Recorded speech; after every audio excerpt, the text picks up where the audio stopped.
Welcome back, guys. It's the Tightwaddiy and it is fall here in Georgia.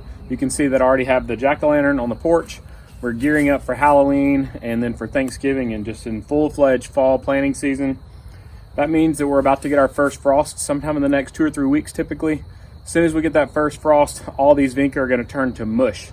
So we're going to take them out right now and go ahead and replace them with some nice chrysanthemums, or mums for short. Now I'm just raking all of the trash from the bed. I'm going to put in fresh mulch.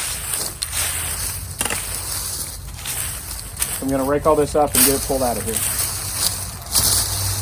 This stuff is really good for when you're needing to fill some holes in your yard. This mulch will break down over time, but it's time to go ahead and start planting.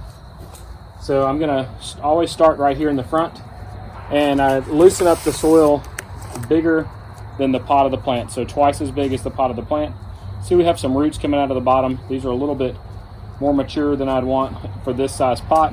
You can see the roots are wrapped around itself, so I'm gonna just kind of get my fingers in there and loosen them up a little bit, let them get ready to crawl, and I'm gonna plant it at the same soil level that the pot was in.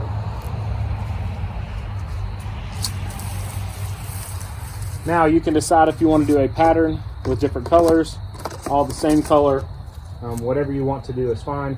These need to be spaced pretty far apart. Always advocate reading the card that comes with them. And these say that they are an average of 12 to 24 inches tall and 16 to 30 inches wide. So you space them 12 to 24 inches. So I decided to change my mind on the spacing here. I'm actually going to go 12 inches.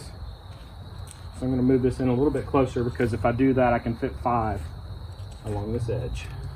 Now I'm just going to work my way around the bed, continuing the pattern.